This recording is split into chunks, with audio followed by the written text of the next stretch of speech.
Yeah, welcome to the analysis of the third KFC T20 between South Africa and Pakistan. Just to show you there, a resounding victory by Pakistan by 9 wickets, and the scorecard says it all. It was a massive partnership between Rizwan and Babar, 197 of 107 balls, record first wicket partnership for Pakistan. Beautifully played by both players. The previous best was 142 by Kamran Akmal and Salman Butt back in 2010. And just to confirm, that's the highest successful run chase by Pakistan in T20 internationals. 205 for 1, and previously it was 189 for 6. The same series. Well played, Pakistan. Yeah, welcome, Nabs. Nabs, what was your take on today's game? How did you see it in your view? What a convincing win that was. Pakistan, the openers took the game away from South Africa. The way Babar Azam played, oh my God, that was amazing innings. And I haven't seen any better innings than this in the T20 cricket in my life. And credit it goes to Babar, the way he played. And, recently the ODI rankings came out in the morning. I think that really helped his confidence because he gained the first spot in the ODI ranking. So that probably gave him a little bit more confidence in him. He was struggling in the last game, but the way he played today, was fantastic. Display of batting. And the good thing about Babar's innings was that he did not play any slog shot or any, he didn't try to slog it, or he played some beautiful proper cricketing shots, and and he deserved that century. He was long due, and he came off at right time. So really happy for Babar Azam, and congratulations to him and his team. And not to forget Rizwan, the way he supported Babar Azam at the other end. He didn't. He played brilliantly. He played a brilliant knock.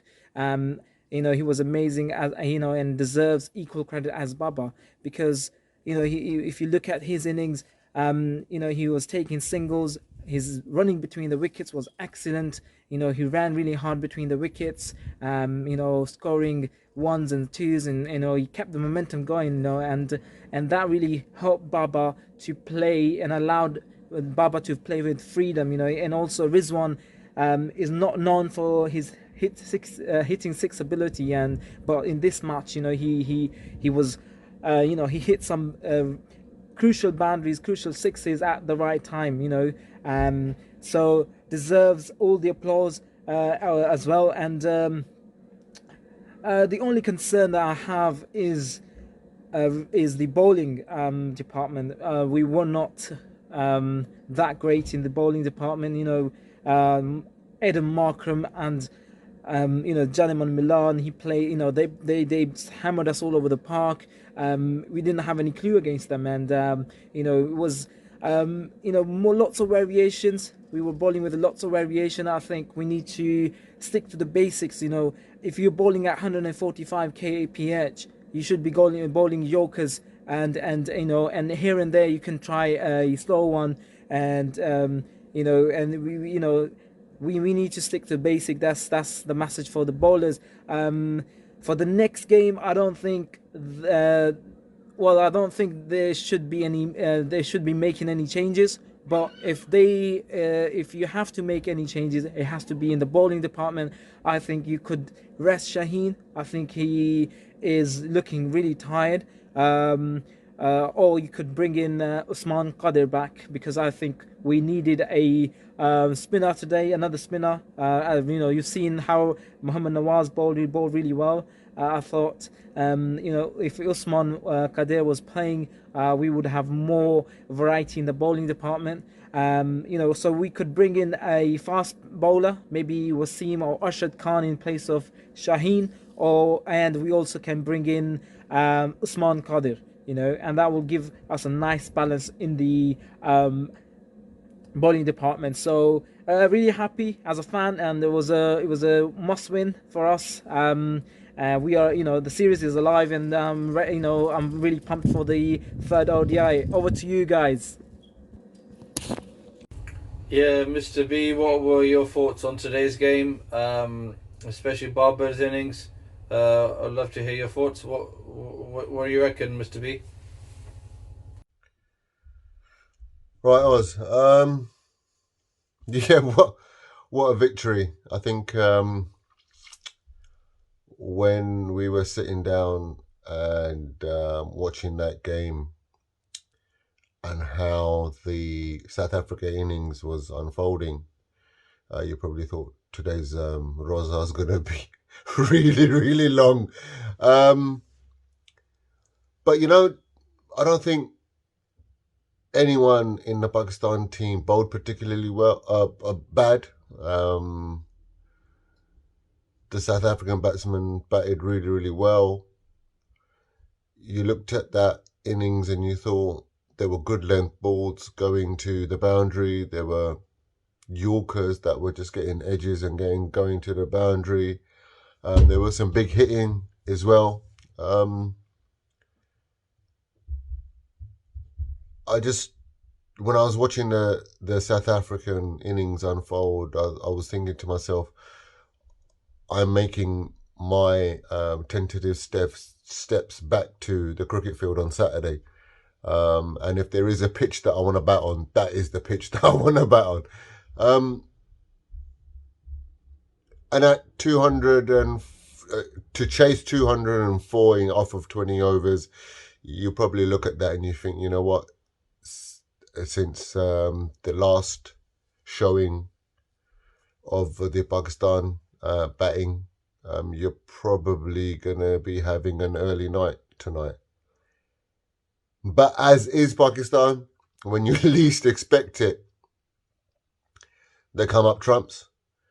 We discussed in the last, after the last game, that what changes may need to be made. Shajil was one that we thought that if Babar is fit, if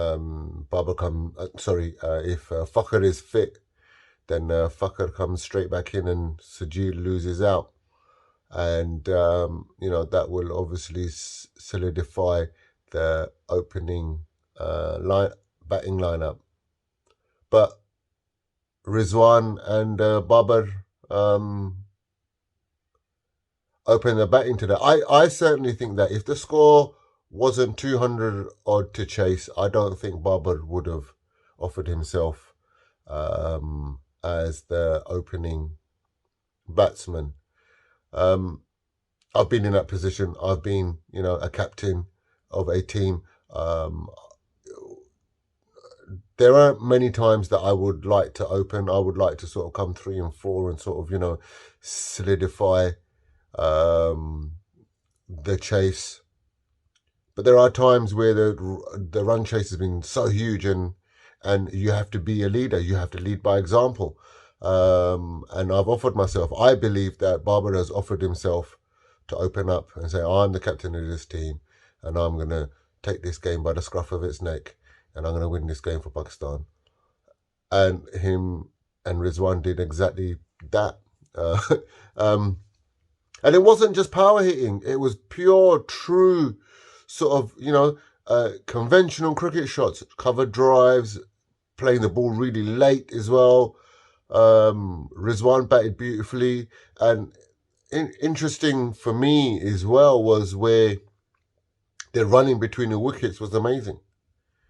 Early on, you could see that the South Africans weren't too worried about, how many boundaries Pakistan were getting. But once Pakistan batsmen both started knocking it around, rotating the strike, making ones into twos, once it got to about the 13th over, they was like, we're in serious trouble here.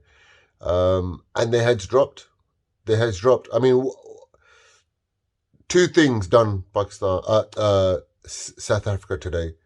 The number one batsman in the world in Babar Azam, and two, the bowling changes that they had to make because of the IPL coinciding with this fixture.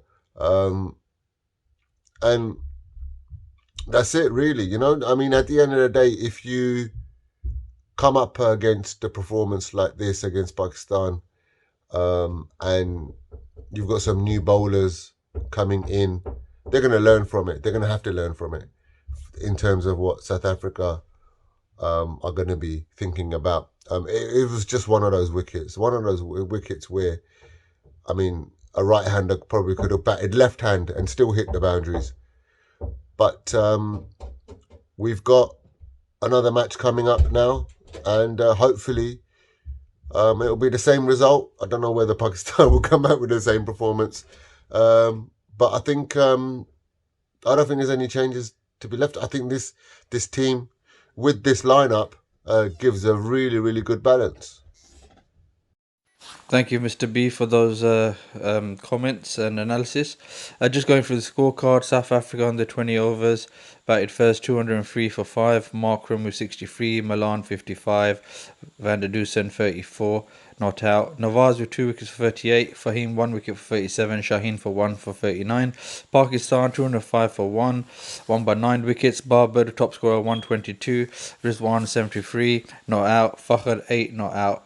And Pakistan, you can see the smile on my face. Babar Azam, what a player. #1 ODI rankings, and what a way to celebrate that accolade by scoring a brilliant 122 runs. Disappointingly, the bowling was again our Achilles heel. You know, at the end of the day, the score of South Africa scored 200 plus runs. It was a tough total to chase, but being a batting wicket at Centurion, it was going to be a high scoring affair. But the way Babar showed responsibility and really wrestled, basically took the game by the scruff of its neck, as captain needs to be. There were some thoughts that Fakhr Zaman should have opened, but I think Babar read the situation quite very well, and he decided to take responsibility and chase this big total, and he did it in style. So salute to the captain. He really showed his mettle, and unbelievable performance from our captain.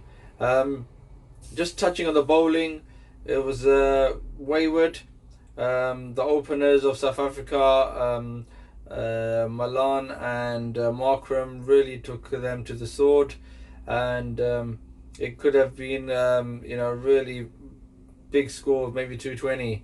But the way Pakistan were batting, I think they were in the mood today to really show their mark, and that's what I wanted to see, and that's why I was erring on that side, that Pakistan really need to take the opposition on, especially when a significant number of the players are missing, and that was fantastic to see.